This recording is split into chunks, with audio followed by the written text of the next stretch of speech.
invited me. Okay, so I am a postdoctoral fellow at Ecole Polytechnique in the EPSF and the Theoretical Spectroscopy Group in France. I am also a staff member of the physics department at the University of Khartoum in Sudan. Okay, so I'm going to take you in a tour on density functional theory. I know that I have been so many times in this tour, but it is worth to do it again. So here are the outline of my talk. So I'm going to start by introducing the many-body problems in quantum mechanics. Then I'm going to talk about the fundamentals of density functional theory. Then I'm going to talk about a bit about one important aspect of DFT, the exchange correlation functionals. And I am going to say where are the strengths and the limitations of DFT. Then I'm going to talk about why we can get the band structure from DFT, let's say, or yeah. So here I'm going to start with the realities that we know from quantum mechanics, which is a full which is the Schrödinger equation. Okay. So here we have, let us say, a single electron that is moving to the, let us say, the potential that is filled into the nuclei. Then we can have the full Schrödinger equation this way, and then we can have the wave function can give us the probability of finding the electron at point R, for example, time t. And then if we have static potential, which is the one we use for DFT, then the full wave function, which is psi of R of t and t, can be factorized into the spatial wave function, which is psi of R, and the time-dependent function, which is f of t. And then if we take our full wave function and we plug it back into the Schrödinger equation, then we can decouple this equation into two equations. One that is only dependent on the spatial part, which is this one, and another one that is time dependent. And then we can have, this is an operator that is acting on this eigenfunction that gives us eigenvalue times an operator. So we can solve this eigenvalue equation in order to describe the system we are interested in. So if we have more than one electron, so we can have a many-body problem, which is our real material composed of electrons and nuclei, then the full Hamiltonian can be written in terms of more than two operators. And then we have the kinetic energy operators for the electrons and for the nuclei. And then we have the Coulomb interactions between, for example, electron and the nuclei that can be written in this way. And also the Coulomb interaction between nuclei can be written in this way. And the Coulomb interactions between two electrons that can be written in this way. And in this case, we can solve also this eigenvalue equation. In this case, the wave function is a function of the spatial coordinates of the electron and spatial coordinates of the nuclei. And thanks to the Oppenheimer approximation, if we have the wave function that is a function of the spatial coordinate of the electrons and nuclei, the Oppenheimer approximation allows us to decouple this wave function into two wave functions, one that depends on the quantum nature of the electrons, while the nuclei are fixed points in space, and another one that is describes the quantum nature of the nuclei. And then for simplicity, I'm going to not talk about spin, so I'm going to just represent the wave function without the spin. Okay. So if we also again plug in this full wave function into the eigenvalue Schrödinger equation, then we can decouple this full equation into two different equations. One equation, which is the interest for this school, which is the equation that related to the electrons. And the Hamiltonian we have is the Hamiltonian that describes the quantum nature of electrons. Then we have the kinetic energy of each electrons. We have the interaction of each electrons with the nuclei, and then we have the two-body operator, which is the electron-electron interaction. And this is the more interesting and the difficult part of this Hamiltonian. And then the equation that we need to solve is this one, which is we have besides only a function of the spatial coordinates of the electrons, while the nuclei are fixed point. So what is our goal? Our goal is to calculate observables that things we can measure experimentally, and we can also solve get them by solving the Schrodinger equation. Okay. So, and we know from course of quantum mechanics that observables are the expectation value of the Hamiltonian or the operator we have. Then we can write the expectation value in this way. Then we can find our observable, for example, the energy in terms of the, in this case, the many-body wave function. Okay. Then we have here a functional. Okay, because a functional is a functional whose input is a function, because we said that if psi is a function of the special coordinates of the electrons, and then our output is a number. So we get a number out of it. And then for a more general operator, then an operator can be written in terms of the many-body wave function is this term in this way. So operator can be determined by knowing the many-body wave function. And also this expectation value of functional, in our case, they are integral. So in order to calculate this observable, then we need to calculate this very long integral. And in order to calculate this integral, usually is very much complicated because let us see here why. Because the electrons are interacting objects, they are not independent of each other. So each electron, what it does, it affects what other electrons also. I mean, is a many-body effect. So we cannot like factorize this wave function into, let us say, a wave function in terms of each electron coordinate, but we have to consider the full wave function. And then when we consider this wave function, the problem becomes complicated. And if we give you an example, for example, of a carbon atoms that consist of 60 electrons, then we say that, for example, if we are in 3 dimensions, then each electron has a 3 special coordinates, the x and y and z. And then, for example, we have the wave function, which was a function of R1 up to R6, let us say. Then if we are in 3 dimensions, it becomes 3 times 6, which is 18. And then if we want to calculate these things in practice or in computer, then we need a grid in order to present this in a computer.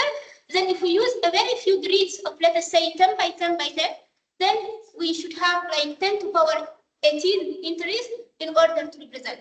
And this number of entries increase exponentially also, and we increase the number of particles. And all this becomes very far beyond practical storage of capabilities. So what we do is to,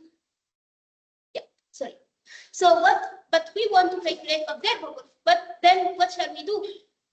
So can we do something else instead of by avoiding to calculate this very complicated integral and do something else?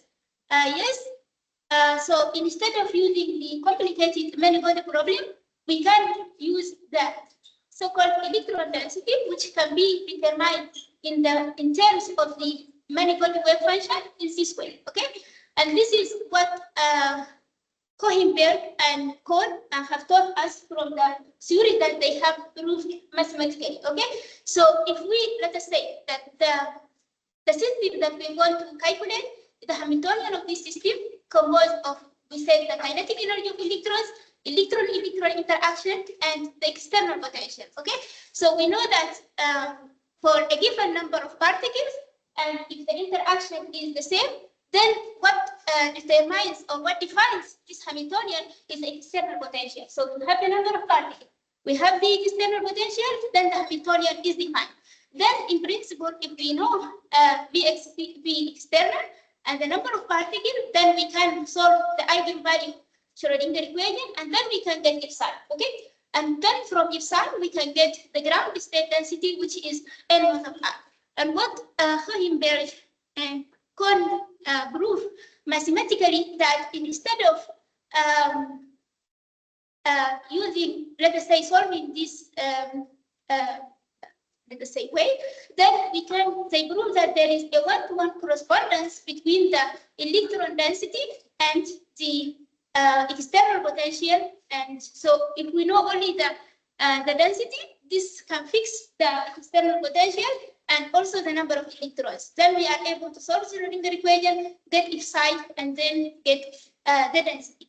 This means that instead of calculating our observable in terms of the many-body wave function, we can calculate the observable in terms of the density. Okay, so any observable can be in principle expressed in terms of the ground state density instead of the many-body wave function, which is the new simplification. So we can go from a function that is a function of n number of electrons coordinate to a function that is just a three-dimension function.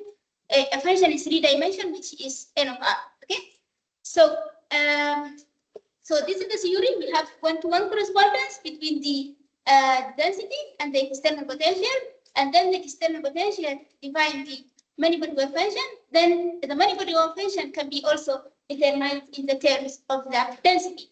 Then instead of having this E of functional in terms of the psi, we can have a new functional in terms of the electron density, ground state electron density. So, and then by using the so-called the variational principle, we can search among the wave function, the one that minimize this expectation value and give us the ground state density. And the corresponding density is the ground state, and the corresponding wave function is the ground state wave function. Okay, and this is also true for the electron density. They have also proved in the second theorem that also we can, if we have a different density, we can have the density that I mean, all those are above the ground state density, but the one that gives us the ground state density is the ground state electron density. Okay, and this is true for, let us say, if we have a big set, the density should be positive and should be defined in this way. Okay, should be positive and also integrate to the number of electrons. Okay, so now we have the energy functional that we can determine in terms of the electron density. So what is this energy functional? So the energy functional, since we have psi, can also be determined by N. Then we can take the expectation value for the three different operators that we have. Then we have the first two operators, which are the kinetic energy of the electrons, the electron-electron interaction, and then the external potential. So we know the analytic form of how to write the expectation value for the external potential, which is something like this, but we don't know how to write the kinetic energy and the electron-electron interaction in terms of the electron density. Then what they did, they put it in a function, a functional that they call it f of n, and they said that this functional exists, but we don't know the explicit form of this functional in terms of the n. And f of n is a universal because for a fixed number of particles and same interaction, then we know that this exists and it is a functional of n. Okay, and yeah. So what is this f of n? So all what we have from this theorem is this formula for the energy functional.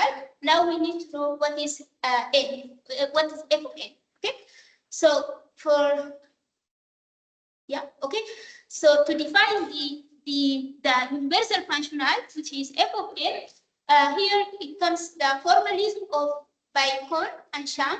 They have introduced an auxiliary system, which is a noctitial system for a non-interactive particle. That they say that this auxiliary system should give the same density that is similar to the density of the real system. Okay, since we have an auxiliary system or non-interacting system, it means that we have a kinetic energy, okay, electrons, and then we have a potential energy, and we don't have interactions, right? So the potential energy in this case is auxiliary potential energy, or we call it quantum potential energy. And since we have non-interacting particles, it means that we can use a Slater determinant to represent the wave function of this system. And yeah, so using the quantum formalism, we can have a formula for the energy functional. So we have the energy functional. So we know that the universal functional can consist of something that is related to the kinetic energy of the electrons, okay? And this the kinetic energy of the electrons we determine using the fictitious system. Then it is, and we know that the kinetic energy is explicit formula of the single particle orbital.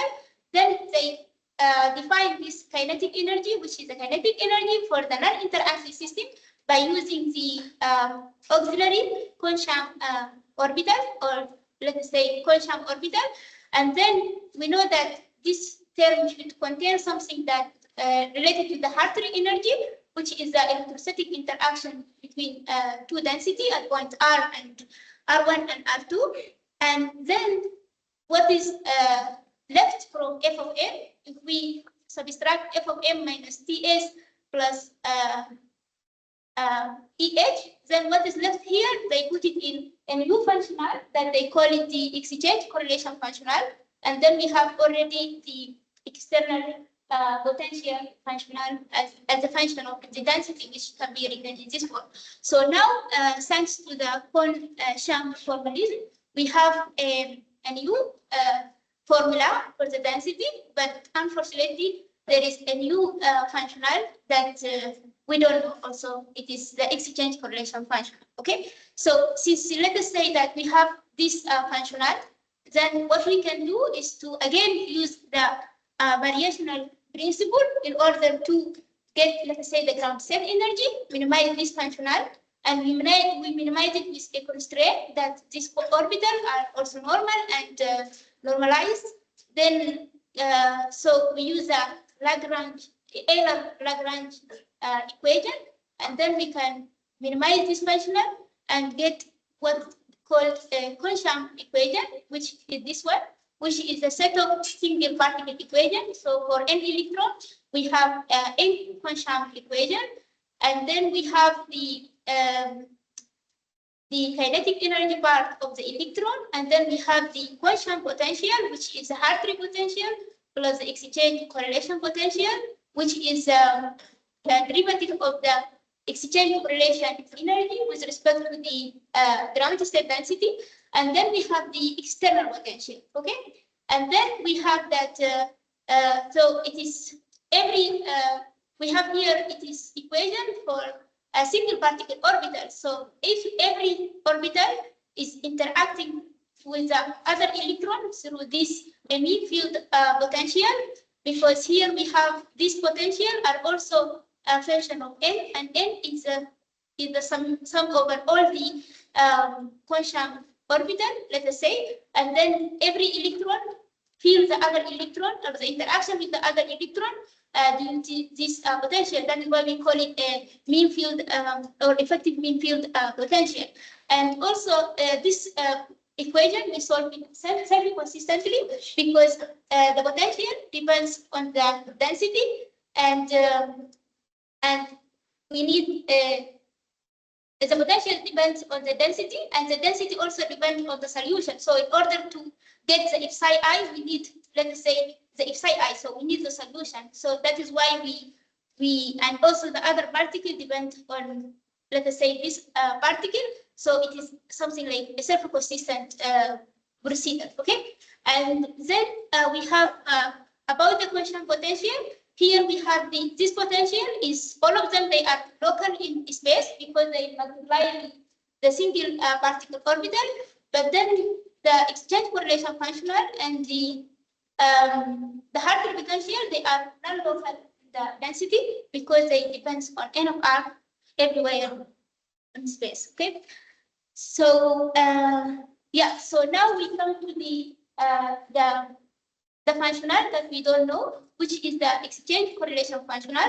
We said that this functional is unknown and it is smaller compared to the other universal functional, which is the kinetic energy and the Hartree energy. Okay, but this small part that is not captured is very important because it accounts to all the many body quantum effects, which are very important when we consider the molecular orbit bonding and these things.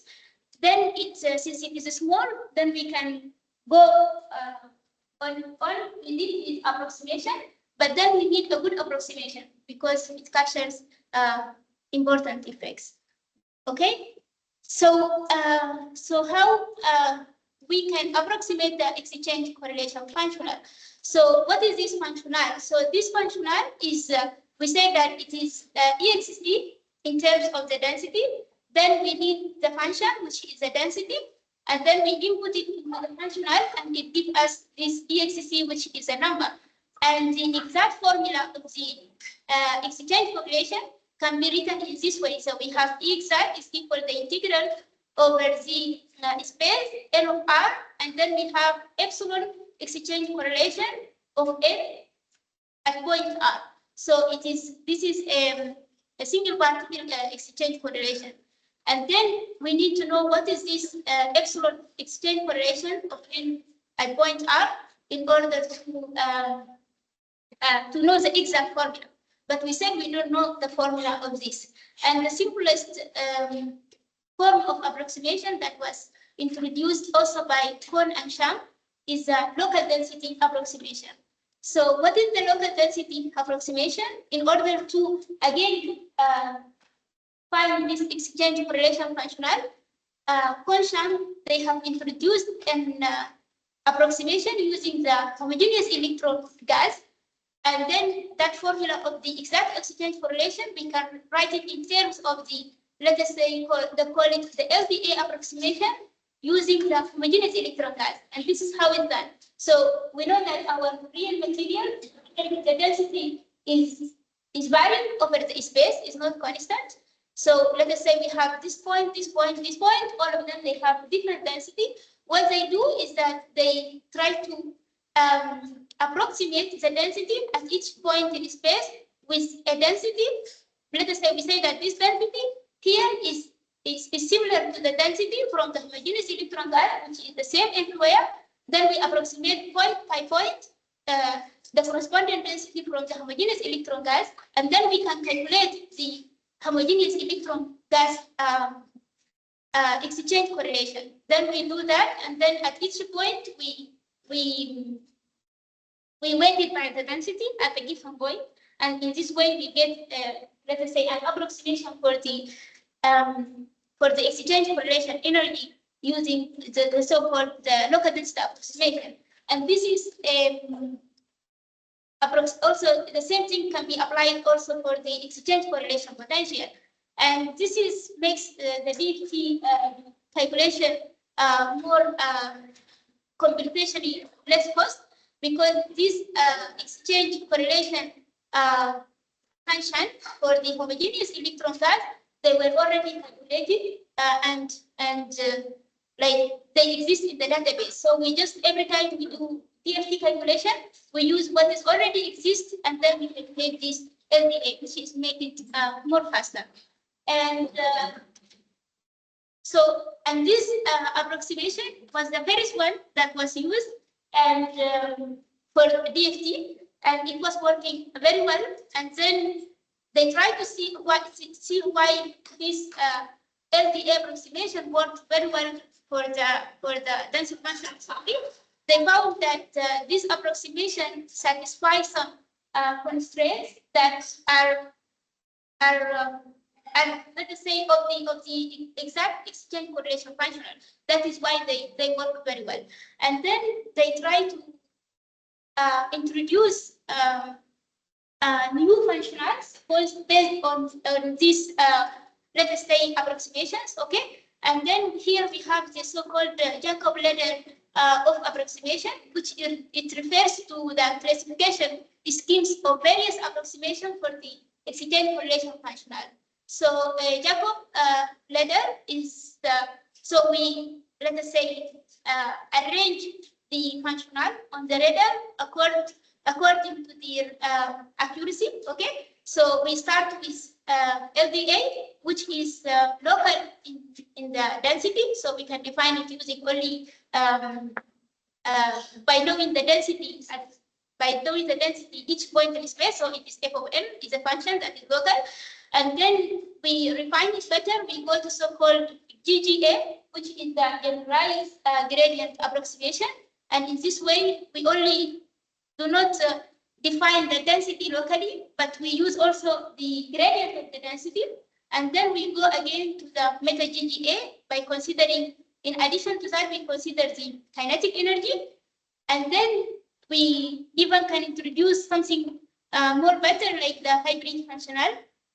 And the hybrid functional is the mixture between the exchange correlation that we use for, let us say, these functionals and the Fock operator, which we get from Hartree-Fock. And here we use orbitals, which are the Quansham orbitals. And then if we go even more in the ladder, we see the RPA-like approximation. And in this case, we consider also, in addition to the occupied orbitals, which are used here, we use also unoccupied orbitals here, okay? And so as we go on the ladder, we, let us say, catch more matter, more constraints of the exact exchange correlation functional, but the functional gets more complicated and even gets more computationally cost when we go here. And so depending on the, let us say, the system and the things observable that we want to look at, we choose which functional that we want to use. For example, if we, let us say, focus on the, okay, so I come to that later. So let us now talk about the limitation of DFT. So we started with the real world, which is the way we need to deal with the manifold function. And then in principle, if we know this function, then we know all the observable that we want to calculate. Then we said that this is complicated. We go and introduce a new word, let us say, which is the auxiliary word in order to define the energy functional. And then here again, we have something that we don't know, which is the exchange correlation functional. And then we introduce another word, which is the homogeneous electron gas word in order to deal with the exchange correlation functional. And all this is just to improve the exchange correlation functional, but we just talk about the energy functional, okay? The auxiliary system give us the, let us say, the density that is similar to the real world. But then, like, it gives us only the density, but not the orbitals and not the, let us say, the eigenvalue. Then the Quansham eigenvalue and eigenfunction have no direct physical meaning.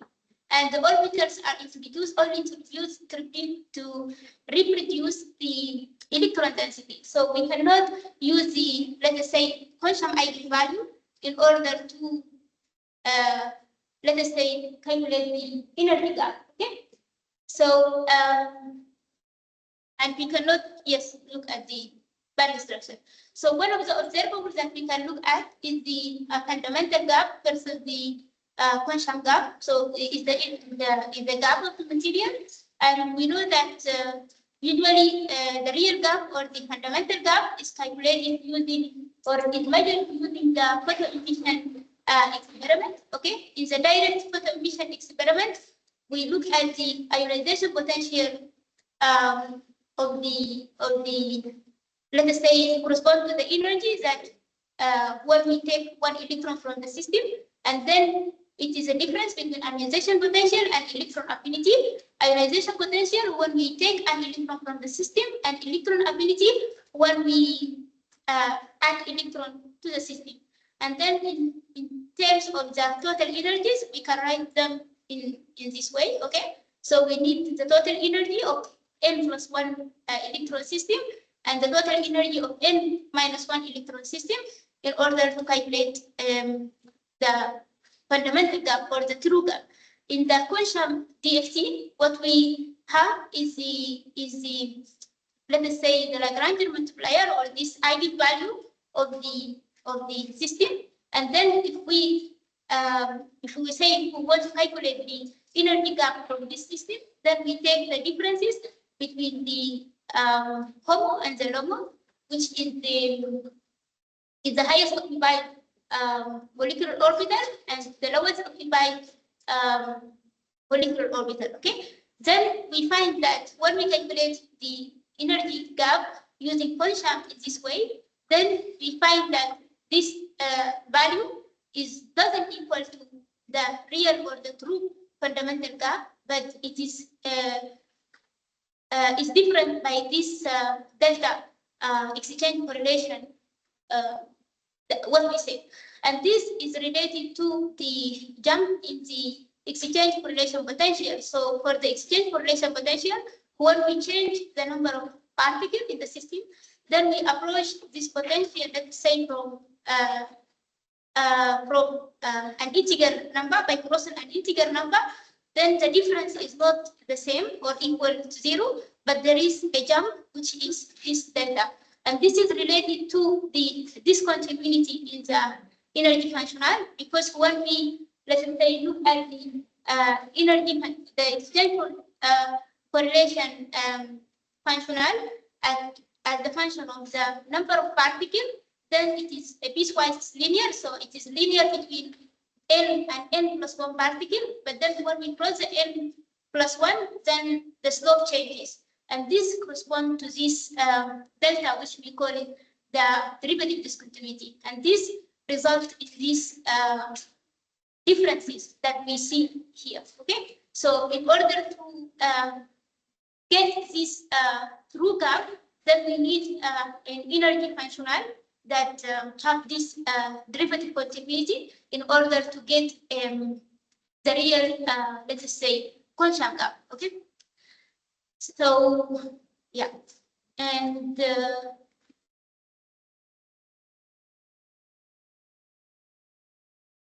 I don't know how fast I was, but then I will. It's okay. So to summarize, I would say that using density functional theory, we can in principle write any observables in terms of the ground system density. Unfortunately, the explicit functional of the most of the observables, they are unknown. The quantum DFT is exact mean field theory for the density, because we treat electrons as non-interacting particles moving in effective potential. And in exact formula of the exchange correlation functional, we can have exact ground state density and energy. We can also calculate many observables like total energies, forces, geometry optimization, and these things.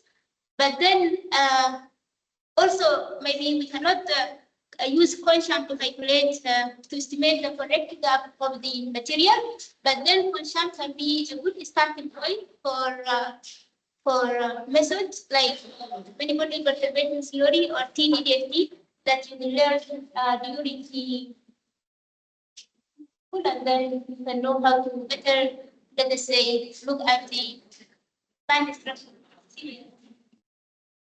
And yeah, so.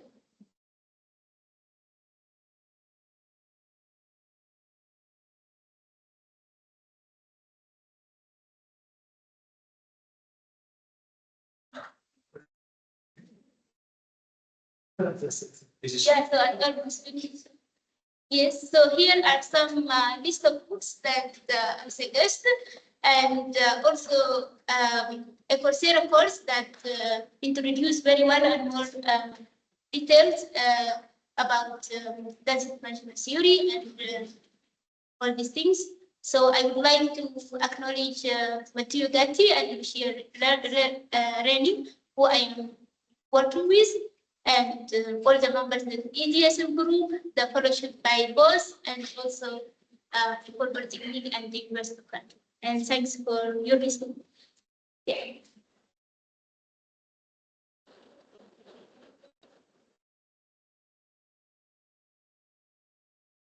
Thank you very much, Marina.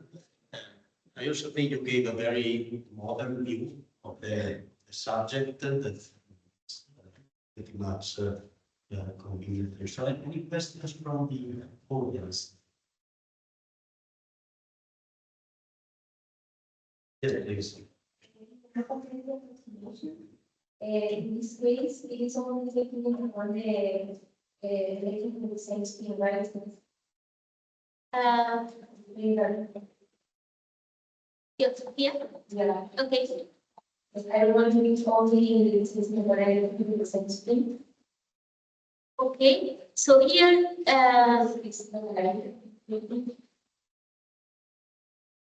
okay. So here we have program. The localization is on the space, but then the density depends on the speed. If I was talking about the speed, right? So it is n sigma. Yeah. Am I saying correctly? I think that originally that was built with the raw density, so the raw density, and then was expanded the local speed density, which is by the human.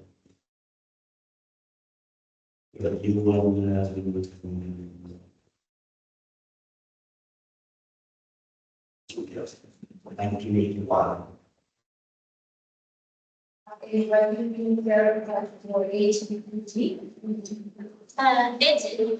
Where? Sorry. Maintenance given from gas. Yes. Because the densities were calculated with the maintenance given from gas. So yeah, it's written here. Sorry.